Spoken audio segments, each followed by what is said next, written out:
Video 5, Digitizing a Pencil Sketch. It's been a little bit since I've had a chance to do this, and we're going to get back into it right now.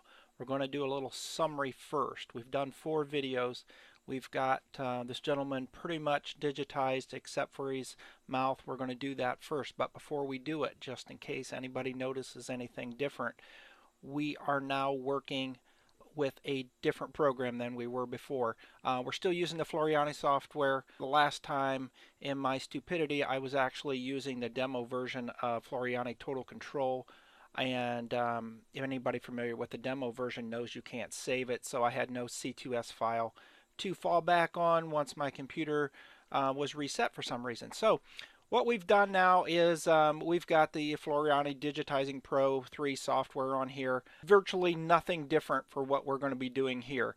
That software has since upgraded, and it now looks pretty similar to the Floriani Total Control, so maybe nobody will notice.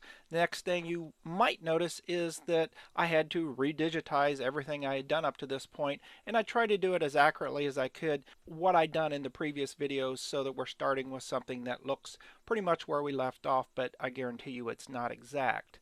So keeping all that in mind, we're going to continue on, and this time I will be able to save everything, and so nothing should change from here on out. So with that in mind, we're going to go ahead and get started.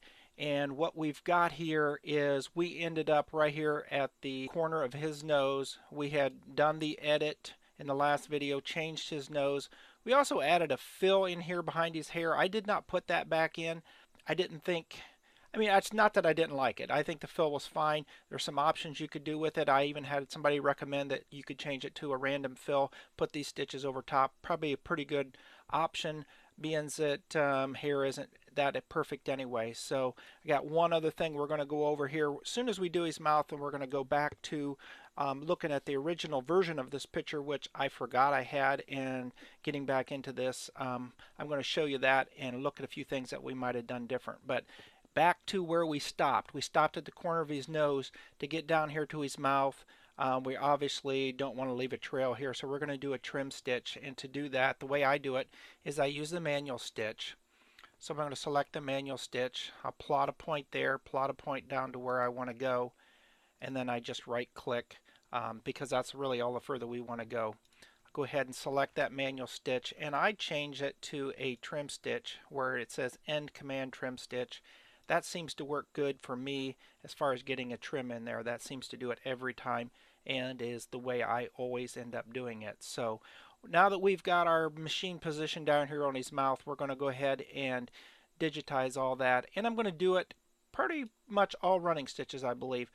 I'm going to zoom in one more time here, and we're going to go ahead. We're going to give him his little creases here, probably a little bit here. Other than that, this is pretty straightforward. And so I'm just going to start with my running stitch tool. We're going to come across the top here.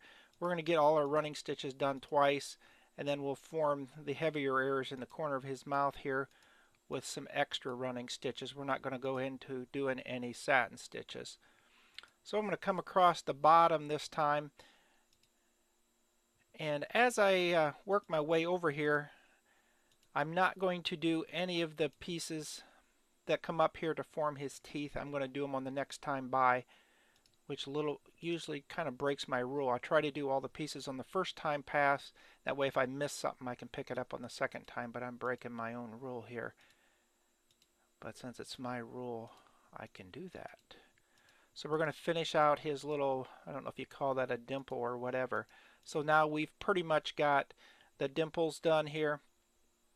Because they're twice, the corner of the mouth will finish off. So now on our way over here, we're going to not put a complete line across his teeth. I think that would look a little bit too uniform. So we're going to find a spot, and I'll go ahead and plot a point or plot a stitch down, and I'm going to come right back up. We're not going to go all the way. So then we come over here to the next tooth, and we're going to come down further than we actually think. There's barely a bump there, but if we don't come down a little bit more, we're not going to see it. Come back up.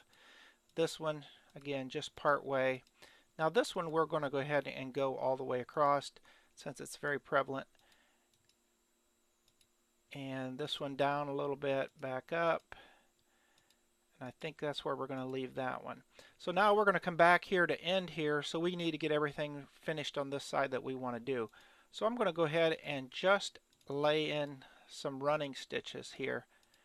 And there's really no order to this, and that is part of what we want to do with this pencil sketch. We really don't want any order to it. We just want to get the heavier areas with a few more stitches.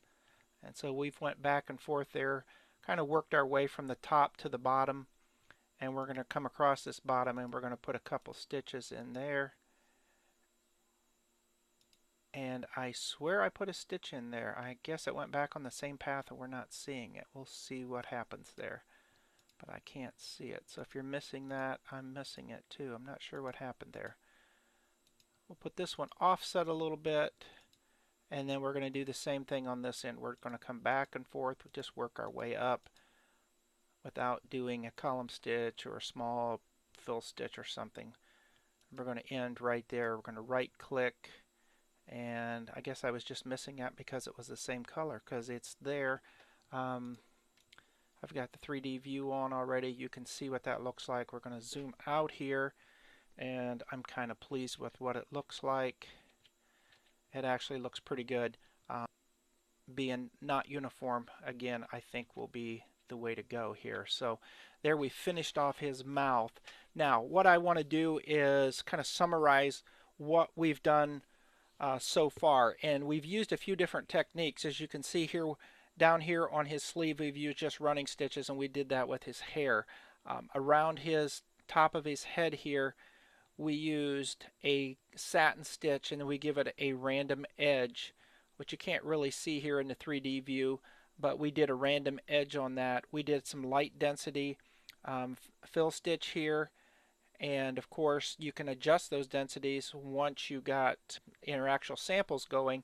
And then in the edit in the last video we actually laid a fill right in here in his head, which we would do on all of his hair.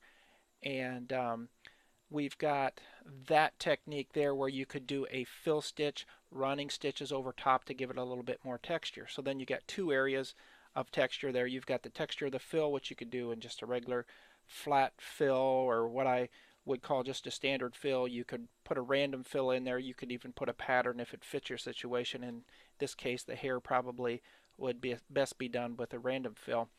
We've done some manual, almost zigzag type pattern here on his eyebrows.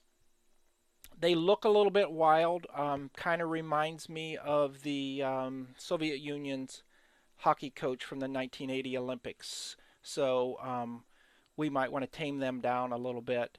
But again, the proof is going to be in the sewing here. So the next thing I want to show you before we end this video, and the next video we're going to start on the lady here, but what I'm going to show you is the picture that this was made from. And I did not make this outline. It was given to me, so I'm not sure how it was made.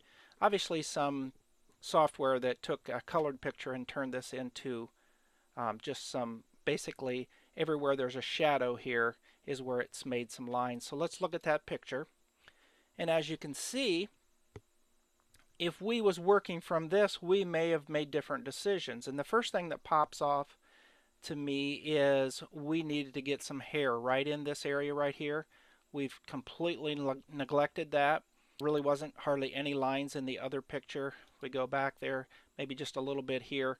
It's important probably now that seeing this picture that we would fill that area in with some stitches. I'm not going to go back and edit this because my goal here is not to get a finished embroidery design that I can sew and sell or do anything like that. We're just in the learning process here, and I'm not a professional at doing a pencil sketch, as I said from the beginning, but we're learning along the way here. The other thing I notice is his eyebrows are much more tame than what I have them digitized. I can zoom in here for you, and you can see they're much smoother. And now seeing this picture, I would probably do them completely different. I would probably just use running stitches to work out to the ends, and I probably will do that on hers here. We'll just use a different technique. Again, we're not going to go back and change this. We're learning as we go. But here's our colored picture of what we're actually digitizing. Now we go back to here, we turn off our backdrop, And you can see we've got him finished and his eyebrows stand out even more as looking silly to me. So that's where we're at so far. And in the next video we're going to pick up, we're going to do the most logical order that we need to for her. And if anybody wants to comment on this video, I'm going to have anybody that wants to pick out what do we need to do next. What is the next part of her? We're going to pick one part and we're going to do that next. And I want somebody to comment and tell me what we should do next. There is more than one right answer, but there is definitely one wrong answer. So anybody that wants to comment on the video and let me know what we should do next, and we'll get that started in the next video.